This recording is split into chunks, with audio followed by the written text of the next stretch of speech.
आशा करते हैं आप बहुत अच्छे होंगे। दोस्तों ये मेरे पास एक TCL की एलईडी टीवी रिपेयर होने के लिए है, जो कि एक स्मार्ट एलईडी टीवी है।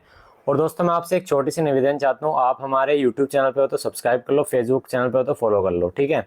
अब यहाँ पे मैं आपको जो सिखाता हूँ ना वो बिल्कुल रियलिटी दिखाता हूँ, क्योंकि ये भाई हमारी एक दुकान है। यहाँ पे आप देख सकते हैं हमारे पास जो आता है ना वो कस्टमर लेके आता है, कोई बना हुआ फॉल्ट नहीं आता है जैसे इंस्टीट्यूट में सिखाया जाता है, वो हमारे यहाँ नहीं होता है। अगर इंस्टीट्यूट के हिसाब से आप आ रहे हैं तो हमारी वीडियो चले जाएं, अगर आप रियलिटी सीखना चाह रहे हैं, रियलिटी ही करना चाह रहे हैं तो हमारी वीडियो में आपका स्वागत है। तो ये मेरे पास एक एलईडी टीवी रिपेयर होने के लिए आया है, जिसके अंदर कंडीशन क्या है मैं आपको पहले दिखाई देता हूँ लाइव। मैं इसको डायरेक्ट लगाता हूँ। सीरीज वाले में क्या होता है कि लाइन दिक्कत करती है। देखो यहाँ पे रेड लाइट आ गई, मैं इसको अब यहाँ से ऑन करता हूँ। ये इसका रिमोट है, इसके साथ जो कस्टमर लेकर आया ये मैंने ऑन कर दी, ठीक है। ऑन हो गई, आप यहाँ पे देख सकते हैं TCL आ गया, ठीक है। अब इसके अंदर जो प्रॉब्लम आती है वो आती है कि थोड़ी देर चलने के बाद ये बंद हो जाती है, ठीक है। मतलब स्टैंड बाय में चली जाती है फिर से, ठीक है। टोटल स्टैंड बाय में रेड लाइट आ जाती है, जैसे कि यहाँ पे आप चल रही है और यहाँ पे अभी कोई रेड लाइट आई नहीं, आप देख सकते हैं। तो अभी क्या होगा, थोड़ी देर में ये रेड लाइट में आ जाएगी। तो उसके लिए दोस्तों आप इसे कैसे ठीक करोगे, आप सोचोगे कि सॉफ्टवेयर में कमी होगी या किस चीज़ में। देखो अभी इसमें लाइन सी आई, कुछ अभी आई लाइन भी आई थी शायद, ठीक है। पहले अभी देखते हैं कितनी देर में बंद होती है, ठीक है। अभी यहाँ पे प्लग वगैरह लगा हुआ है, सब कुछ कनेक्ट है। देखो ये अपने आप ही स्टैंड बाय में आ गई, जबकि इसमें कोई ऐसी प्लग विलग की भी दिक्कत नहीं, ना सप्लाई की दिक्कत लग रही है हमें।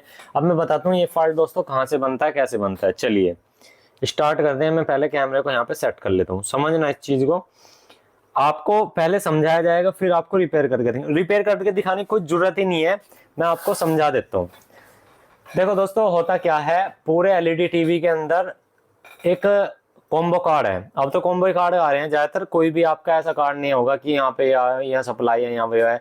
अब ज्यादातर जो जितने भी कॉम्बो कार्ड आ रहे हैं वो एक ही कार्ड के अंदर सारा कुछ सिस्टम है, ठीक है। अब ये चीज फॉल्ट को समझने से पहले हम क्या चीज समझना होगा, हमें इसके डेटा शीट को समझना होगा, डेटा चार्ट को समझना होगा। वरना दोस्तों मैं अभी क्या करूंगा, ये सिर्फ एक कंपोनेंट बदलूंगा, रिपेयर करके दिखा दूंगा। लेकिन आपको ये भी तो पता होना चाहिए वो फॉल्ट हम फाइंड कैसे करेंगे, पता कैसे लगाएंगे कि फॉल्ट यहाँ पर है, तो वो चीज समझेंगे। तो इसके लिए मैं आपको एक पेपर लेके ला के दिखाता हूँ। देखो मैंने यहाँ पे पेपर ले लिया, पहले मैं इसको यहाँ से बंद करता हूँ। अब देखो, अब आप इस चीज को समझना, होता क्या है एलईडी टीवी के अंदर जो आपकी सप्लाई, पावर सप्लाई होती है ना, पावर सप्लाई का जो ट्रांसफार्मर होता है, यानी कि ये जो ट्रांसफार्मर लगा हुआ है इसके अंदर से 4 लूप निकले होते हैं, मतलब 4 तार निकले होते हैं। ये 2 को आपस में करके इन्हें ग्राउंड कर दिया जाता है इस तरह से, मतलब पूरे बोर्ड पे जो ग्राउंड होता है, यानी कि लोहे वाले एरिया पे भी होता है। जैसे कि यहाँ पे आप बीच में देख भी सकते हैं 2 डॉट आपस में मिले हुए हैं, ठीक है। ये हमारा जो हाई, थोड़ा हाई वोल्ट होता है, हाई वोल्ट के लिए, मतलब इसमें क्या होता है ये बैक लाइट के लिए काम आता है, सिर्फ बैक लाइट के लिए। ये ओनली फॉर ये वाली साइड जो है बैक लाइट आती है, ये लो साइड होती है 12 वोल्ट, ठीक है। ये हमारी यहाँ पे 18 वोल्ट से लेके 120 वोल्ट तक भी होती है DC, यानी कि जब यहाँ पे डायोड लग जाता है, ठीक है, इस कंडीशन में, ठीक है। अब यहाँ पे अगर डायोड लगता है तब हमारी 12 वोल्ट मिलती है, जो कि आप यहाँ पे देख सकते हैं ये वाले डायोड पे। अब होता क्या है, इसी डायोड के द्वारा यहाँ पे पहले एक रेगुलेटर 5 वोल्ट का लगाया जाता है, ठीक है। यहाँ पे 6 पिन की IC लगी होती है इस तरह से, ठीक है। यहाँ से हमारा क्या होता है 12 वोल्ट से 5 वोल्ट में कन्वर्ट होता है। 5 वोल्ट में कन्वर्ट हो गया, 5 वोल्ट की जो भी रिक्वायरमेंट वाली चीज होंगी वो चल जाएंगी, जैसे कि USB पोर्ट पे वोल्टेज आना, ठीक है। किसी किसी में जो MCU होता है वो 5 वोल्ट भी होता है, 3.3 भी होता है, किसी में EEPROM 3.3 वोल्ट वाली होती है, तो किसी में 5 वोल्ट वाली भी होती है।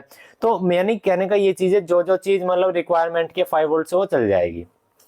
5 वोल्ट की सप्लाई जुड़ गई यहाँ पे, ठीक है जी। जिस चीज में ETC में मतलब जो भी आपका पार्ट था वो सब में जुड़ी, ठीक है।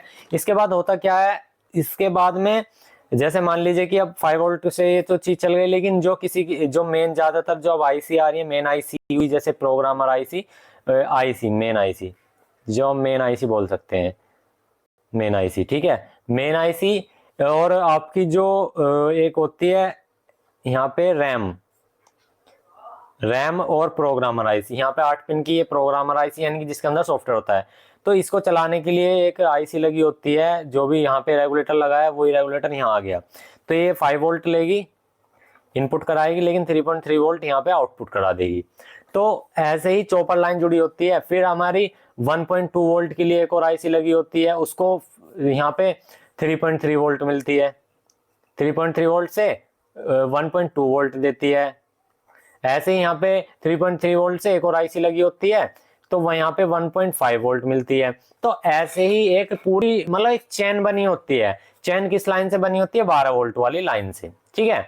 12 वोल्ट वाली लाइन ही अगर स्टेबल नहीं होगी तो इन सारी लाइनों को बिगाड़ देगी। मान लीजिए कि 12 वोल्ट से साउंड आईसी चल रही है, तो साउंड आईसी की प्रॉब्लम आएगी, बार बार खराब होने की समस्या आ सकती है।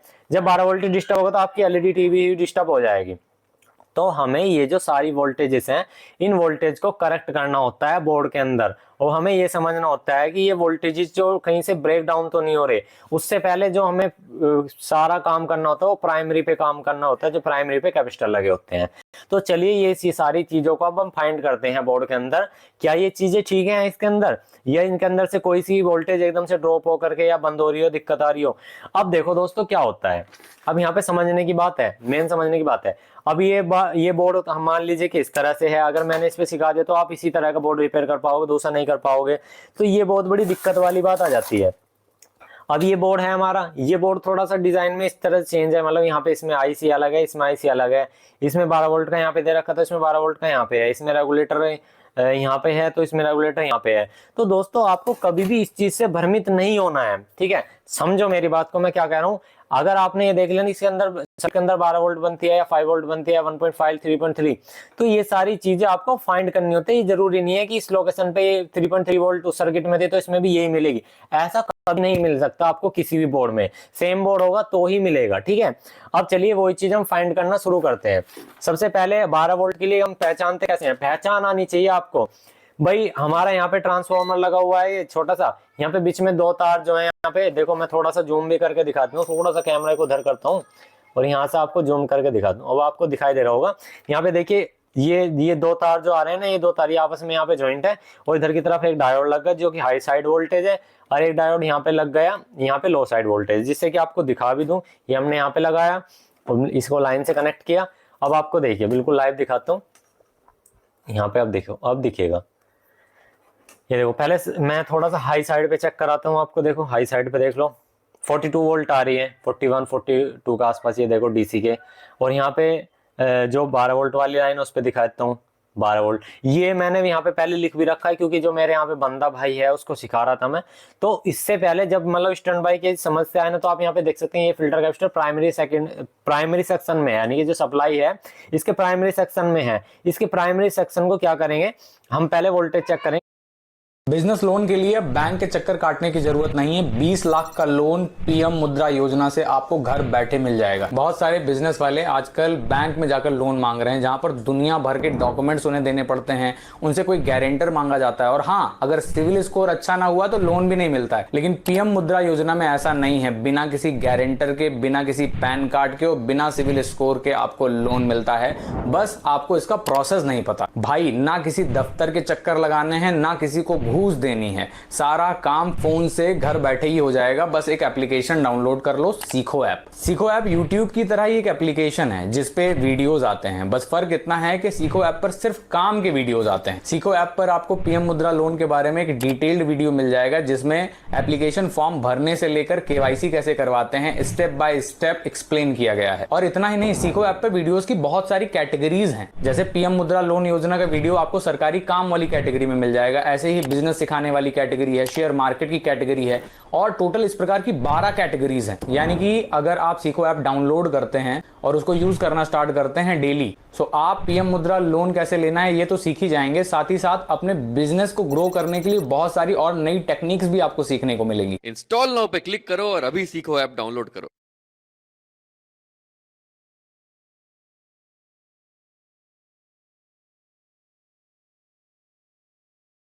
कितने आ रहे हैं डीसी के, तो यहाँ पे देखेंगे दोस्तों 266 वोल्टेज के आसपास सही वोल्टेज आ रहे हैं, मतलब ठीक है। थोड़ा सा मैं जूम आउट करता हूँ थोड़ा सा आपको, जो कि सारी चीज दिखे। अब देखो मैं यहाँ पे कैपेसिटर पे वोल्टेज चेक कर रहा हूँ, देखो कितनी आ रही है, 266-65 के आसपास। अब हमें जब हम एलईडी टीवी को यहाँ से ऑन करेंगे ना, जैसे यहाँ पे रेड लाइट है, तो आपको जब एलईडी टीवी को ऑन करो तो उस समय पे भी वोल्टेज यहाँ पे ज्यादा ड्रॉप नहीं होनी चाहिए। तो चलिए जी, पहले यहीं से ही हमारा काम शुरू हो जाता है। ये हमने एलईडी टीवी ऑन किया तो यहाँ पे आप ड्रॉपेज देख सकते हैं, सिर्फ 4 वोल्ट का ड्रॉपेज आया है, ज्यादा वोल्टेज ड्रॉपेज नहीं आया, ठीक है। और एलईडी टीवी ऑन हो चुका है, यहाँ से आप पता लगा सकते हैं, इस हॉल में देख करके लाइट आ रही है। तो अगर ये वोल्टेजेस ड्रॉप जो है हमारा दोस्तों अगर 220 230 के आसपास पहुंच जाए, मतलब जो वोल्टेज आ रही है उसी के आसपास पहुंच जाए तो हमारी दिक्कत है। अगर जो आने वाली वोल्टेज है, आपको मैं यहाँ दिखा दूं, जो आने वाली वोल्टेज है वो हमारी 200 वोल्ट है। यहाँ पे आप देख, मतलब 200 से भी कम है, 191 वोल्टेज है जो यहाँ पे मेन लाइन आ रही है। लेकिन जो कैपेसिटर पे लगी हुई है वो अभी भी यहाँ पे जो वोल्टेज है वो देख सकते हैं, यहाँ पे 258 के आसपास वोल्टेज आ रही है, ठीक है। यानी कि 50 वोल्टेज का फर्क पड़ा। और देख सकते हैं यहाँ पे इस हॉल में अब लाइट आनी बंद हो गई, यानी कि जो हमारे एलईडी टीवी है वो बंद हो गया। तो इसका मतलब क्या हुआ, जो हमारा प्राइमरी सेक्शन है वो बिल्कुल ही सेफ है, कोई दिक्कत वाली बात नहीं है। रेड लाइट वहां पे फिर से आ गई। तो अब हमें प्राइमरी को छोड़ करके दोस्तों सेकेंडरी पे जाना है। अब जिस कंडीशन में यहाँ पे बंद है उस कंडीशन में 12 वोल्ट चेक करनी है आपको। सबसे पहले 12.7 वोल्ट है। अब यहाँ पे एलईडी टीवी को ऑन करते हैं। अगर ऑन करने के बाद ये 11 10:30 वॉट रह रहे हैं तो हम इसके जो कैपेसिटर लगे हुए हैं यहाँ पे कैपेसिटेंस के लिए उसको चेक करेंगे। तो फिर से ऑन करते हैं। ये एक डिफिकल्ट फॉल्ट है, ठीक है। फॉल्ट डिफिकल्ट मेरे लिए नहीं है, जो नए बिगिनर है उनके लिए है। मैं तो इसको जल्दी करता हूँ, ऊपर में आपको सिखाना है। देखो चलो ऑन करते हैं। ऑन किया, लाल लाइट चली गई, यहाँ पे देख सकते हैं लाइट आ गई है अंदर की तरफ, बैक लाइट। तो यहाँ पे 12.7 वोल्टेज बिल्कुल स्टैंडर्ड खड़े हुए हैं। जिस समय पे यहाँ पे देखो लाइट बंद होगी, मैं आपको दिखाता हूँ। ये पहले यहाँ से बंद करता हूँ। अब आपको रोशनी सी दिखाई दे रही होगी इसके अंदर, ये देखो प्रोब के अंदर, ठीक है, यानी कि पैनल चल रहा है वहां पे। तो जिस समय पे बंद होने की बारी आएगी उस समय पे देखना। अभी यहाँ पे लाइट जल रही है, कोई दिक्कत वाली बात नहीं है, लाइट कंटिन्यू आ रही है, ठीक है। अगर ये बंद होती है उस समय पे वोल्टेज देखेंगे, कोई ड्रॉपेज तो नहीं आता है। अभी चल रहा है। इस वीडियो में टाइम तो लगेगा, लेकिन आप इस वीडियो से बहुत कुछ चीज सीख के जाओगे, ठीक है। तो अभी यहाँ पे आप देख सकते हैं, ये देखिए यहाँ पे लाइट अब बंद हो गई, इस होल के अंदर लाइट बंद हो गई, लेकिन जो वोल्टेज थी हमारी वो बिल्कुल परफेक्ट वो के वही रुक रही थी। तो इसका मतलब क्या हुआ, जो 12 वोल्ट वाली लाइन है उसमें हमारी कोई भी दिक्कत नहीं है, ठीक है। इसमें हमारी कोई भी दिक्कत नहीं है। उसके बाद दोस्तों हमारी 12 वोल्ट से नीचे की लाइन कौन सी होती है, 5 वोल्ट की। 5 वोल्ट की मतलब लाइन पहचानने का क्या तरीका है, आपको जो भी ये कार्ड है इसका सीरियल नंबर से नेट पे आपको निकाल लेना है कि इसकी वोल्टेज चार्ट आसानी से निकल जाएगी। नहीं निकलती तो भाई जैसे जैसे आप काम करते रहोगे या किसी की वीडियो देखोगे ना, उससे पता लग जाएगा कि इस बोर्ड का वोल्टेज चार्ट ये है। हमारा तो एक ग्रुप बना हुआ है और हमें पता भी है, क्योंकि हमने ऑलरेडी नए कार्ड ला करके उस पर एक वो कर रखा है शोध कि यहाँ पे इतनी वोल्टेज आती है। जैसे ही मार्केट में नई एलईडी लॉन्च होती है तो हम क्या करते हैं, उसका कार्ड निकलवा करके हम उसकी वोल्टेज चार्ट निकाल वापसी पहुंचा देते हैं। हमारा कुछ जुगाड़ होता है तो उसके लिए हमें काफी मेहनत लगती है, तो उन चीजों को हम आपको सिखाते हैं। तो ये फ्री में मिल रहा है भाई आपके लिए, लेकिन हमें पैसा देना पड़ता है। अब 12 वोल्ट से नीचे मैंने आपको क्या बताया था, देखो यहाँ पे 12 वोल्ट से नीचे जो कन्वर्ट हो रही थी वो 5 वोल्ट कन्वर्ट हो रही थी। तो अब यहाँ पे 5 वोल्ट पे आ जाएंगे, 5 वोल्ट देखेंगे जी। अभी आप यहाँ पे देख सकते हैं 5 वोल्ट नहीं आ रहे, लेकिन किसी किसी एलईडी में क्या होता है, जब आप इस स्टैंड बाय से रिलीज करोगे तभी 5 वोल्ट बनते हैं, ठीक है। अब आप सोचोगे कि यहाँ पे रेड लाइट कैसे आ रही है जब यहाँ पे 5 वोल्ट नहीं बन रहे। तो ऐसा होता है कभी कभार जो 3.3 वोल्ट है वो 5 वोल्ट से ना बन के 12 वोल्ट से ही लाइन कनेक्ट होती है, तो ये सीन होता है। अब यहाँ पे जो 5 वोल्टेज ये ड्रॉपेज है ना, ये आ नहीं रहे, तो हम पहले एलईडी को एक बार ऑन करके देखते हैं। तो यहाँ पे आप देख सकते हैं एलईडी टीवी को फिर से ऑन किया, वहां लाइट आ गई और 5 वोल्ट बन रहे हैं। अब हमें ये देखना है 5 वोल्टेज ड्रॉप तो नहीं हो रहे हैं। देखिए 5 वोल्टेज अभी हमारे 5.185 के आसपास वोल्टेज हैं, ये बिल्कुल करेक्ट आ रहे हैं, ये हमारे ड्रॉप नहीं हो रहे हैं, ठीक है। ये 5 वोल्ट अभी चल रहे हैं। अगर ये 5 वोल्ट हमारे ड्रॉप होते हैं या 4 वोल्टेज रह जाते हैं कुछ, तो हम 5 वोल्ट पे काम करेंगे। अभी ये हमें शोध रखना है, मतलब इस पे करते रहना है, ठीक है। ये चीजें नोट करेंगे और 3.3 वोल्ट वाली वोल्टेज भी देख लेंगे। यहाँ पे 3.3 वोल्टेज भी ओके है।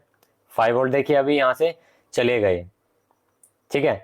अब ऐसा हो सकता है कि दोस्तों जो 5 वोल्ट वाला जो यहाँ पे रेगुलेटर लगा हुआ है, ये 6 पिन की जो आईसी लगी हुई है, ठीक है, 6-8 पिन की जो आईसी लगी हुई है ये वाली, क्या पता ये 5 वोल्ट अपनी बार बार ब्रेक कर रहा हो या बंद कर रहा हो। ये 10 से 15 सेकंड 20 सेकंड के अंदर ये बंद हो जा रहा है। तो अब हमें सबसे छोटा सा काम क्या करके देखना है, मैं आपको बताता हूँ। आपको लेना है इस तरह का एक छोटा सा ये मॉड्यूलर होता है। ये काम क्या करता है देखो मैं आपको दिखा दूं। इसका मॉड्यूलर का CA1235 नंबर है। तो ये काम क्या करता है दोस्तों, ये 1.5 वोल्ट टू 5 वोल्ट के आउटपुट दे देता है। यहाँ पे इसमें 12 वोल्ट इनपुट करा देंगे। तो हम क्या करेंगे, यहाँ से 12 वोल्ट की लाइन लेंगे, ग्राउंड कहीं से भी ले लेंगे और 12 वोल्ट कराएंगे और यहाँ पे 5 वोल्ट का जंपर अटैच करेंगे। देखो यहाँ पे होता है ना 5 वोल्ट का जंपर अटैच करेंगे तो आउटपुट में 5 वोल्ट मिलेगी। और ये जो 5 वोल्ट है हम इस कॉइल पे दे देंगे। तो होगा क्या, उस कंडीशन में जो 5 वोल्टेज है बंद हो रहे हैं ना, वो एक बार स्टैंड बाय परमानेंट दे करके देखेंगे। अगर हमारा काम बनता है तो उसको यहीं पे छोड़ देंगे, अगर नहीं बनता तो फिर अगले वाले वोल्टेज पे करेंगे काम। ठीक है, तो ये प्रक्रिया होती है इसको टेस्ट करने की। तो अब यहाँ पे ये जो आईसी है ये खराब हो सकती है, तब भी दिक्कत करती है। तो चलिए अब दोस्तों मैं जल्दी से इन्हें लगा लेता हूँ। इसे लगाना कोई ज्यादा बड़ी बात नहीं है, मैं इसे लगा करके तब आपको दिखाता हूँ जिससे कि वीडियो लंबी ना हो। ठीक है, तो यहाँ पे आप देख सकते हैं दोस्तों हमने क्या किया है। इसके अंदर फिलहाल जो है यहाँ पे 5 वोल्ट का जो कन्वर्टर लगाया है। ठीक है, और यहाँ पे आप देख सकते हैं आउटपुट में जो है अभी 5 वोल्टेज बिल्कुल करेक्ट आ रहे हैं। तो एलईडी टीवी को एक बार ऑन करके देखते हैं, अगर 10-12 सेकंड से ऊपर ये चलता है तो फिर ठीक है। देखिए अभी ये शायद चल नहीं रहा है, इसको एक बार बंद करेंगे और फिर से ट्राई करते हैं। एलईडी टीवी को फिर से चालू किया, स्टैंड बाय के लिए आ गया। तो यहाँ पे देख सकते हैं अगर हम इसको पहले ही वोल्टेज ऑलरेडी दे करके रखें, क्योंकि दोस्तों इसमें 2 कंडीशन होती हैं। देखो मैं आपको बताता हूँ, जैसे मान लीजिए कि यहाँ पे रेगुलर वोल्टेज तब आ रहे हैं, यहाँ पे मतलब यहाँ पे जो वोल्टेज हैं इस वाले कैपेसिटर पे, मतलब यहाँ पे जो कॉइल है सॉरी, यहाँ पे वोल्टेज जब आ रहे हैं जब हम यहाँ पे एलईडी टीवी को ऑन करके रख रहे हैं। ठीक है, यहाँ पे जब हम स्टैंड बाय से रिलीज करेंगे तो अभी हम क्या करेंगे, यहाँ से इसकी लाइन को हटा देंगे। यहाँ पे हमारा रेगुलेटर काम नहीं करेगा, इसमें आईसी ही काम करेगी। ये देखो जैसे हमने इसको हटाया तो तुरंत यहाँ पे एलईडी टीवी ऑन हो गया है अपने आप ही। तो हुआ क्या, यहाँ पे जब हम किसी भी रुके हुए वोल्टेज पर, मतलब जहाँ पे वोल्टेज रुकती है, रुकने का मतलब मैं जैसे कि आपका एलईडी टीवी अब हमने ऑन किया रिमोट से, तब यहाँ वोल्टेज आई हुई है। अगर जैसे रिमोट से बंद कर दें तो वोल्टेज चली जा रही है। इसका मतलब क्या हुआ, जो उसके रेगुलेटर है वो ऑन ऑफ जो स्विचिंग करा, ऑन ऑफ जो हो रहा है ना, वो दोस्तों आपने प्रोग्रामिंग द्वारा हो रहा है। अगर हम उस पर कंटिन्यू वोल्टेज पहले दे करके रखेंगे तो वहाँ पे मॉड्यूल फेल हो जाएगा। तो ऐसी कंडीशन में हमें क्या करना है, वहाँ पे आईसी ही काम आएगी, वहाँ पे मॉड्यूल काम नहीं आएगा। जहाँ पे वोल्टेज रुकी हुई है स्टैंड बाय में, जैसे अब यहाँ पे स्टैंड बाय में है, तो अब यहाँ पे नोट करो, जैसे यहाँ पे 1.5 देखते हैं एक बार, 1.5 नहीं है यहाँ पे। ठीक है, अब देखो जैसे मैं एलईडी टीवी को ऑन करूंगा तो ये तुरंत वोल्टेज में कन्वर्ट हो जाएगा। यहाँ से ये देखो ये ऑन हो गया तो 1.5 में आ गया। इसका मतलब जैसे हम इसकी ऑन करा रहे हैं तो तब यहाँ वोल्टेज आ रही है। अब यहाँ पे क्या है, अब देखो मैं एलईडी टीवी को यहाँ से बंद करता हूँ, देखो यहाँ से बंद करूँ, मेन स्विच से बंद किया फिर ऑन किया। अब यहाँ पे रेड लाइट में आएगी। अब रेड लाइट में आने के बाद जहाँ पे वोल्टेज रुके हुए हैं पहले ही, अब यहाँ पे 3.3 वोल्टेज रुके हुए हैं। अगर ये वोल्टेज में दिक्कत आती तब हम मॉड्यूल से काम करा सकते थे। तो यहाँ पे ये ऐसी कंडीशन में मॉड्यूल भी काम नहीं करता है, ये चीज आपको पता लग गई होगी। तो अब इसके अंदर हमारे सिर्फ 2 ही ऑप्शन है दोस्तों। ठीक है, 2 ही ऑप्शन है। पहला ऑप्शन, जो रेगुलेटर आईसी यहाँ पे सही तरीके से काम नहीं कर रही है वो रेगुलेटर आईसी डाल करके देखेंगे। उसके बाद अगर ये सारी चीजें ठीक है, ठीक है, रेगुलेटर आईसी डालने के बाद भी ये काम नहीं करता, तो यहाँ पे जो ये आपकी मेन आईसी लगी हुई है और ये वाली आईसी लगी हुई है, इनकी दोबारा सोल्डिंग करेंगे। 100% मतलब 99% इससे काम हो जाएगा। अगर 100% आपको फिर भी मतलब ये 99% पे भी 1% ये किसी वजह से काम नहीं करता, तो सिंपल सा है, इसे पूरी पीसीबी को वॉश करके यहाँ लाना है और एक बार दोबारा से प्रोग्रामिंग करनी है। वो चीज हम करके दिखाएंगे, ठीक है, वो करके दिखाएंगे, चाहे पार्ट 2 में करके दिखाएं, क्योंकि हम नहीं चाहते ज्यादा लंबी वीडियो हो तो आपको दिक्कत आए। तो ये पार्ट 2 में दिखा देंगे चाहे, लेकिन आपको इसका फॉल्ट बिल्कुल क्लियर करके दिखाएंगे। तो आपको आज बहुत सारी चीजें सीखने को मिली होंगी इस वीडियो के माध्यम से। ठीक है, अब नेक्स्ट पार्ट में जो यही चीज दिखाएंगे, यहाँ पे रेगुलेटर नया लगा करके दिखाएंगे और इसका आपको प्रॉपर सॉल्यूशन देंगे। ठीक है, नेक्स्ट वीडियो का इंतजार करना, कल को नेक्स्ट वीडियो मिल जाएगी। यानी कि कल को क्या, आपको नीचे डिस्क्रिप्शन में मिल जाएगा लिंक, वहां पे मिल जाएगी। ठीक है, थैंक यू।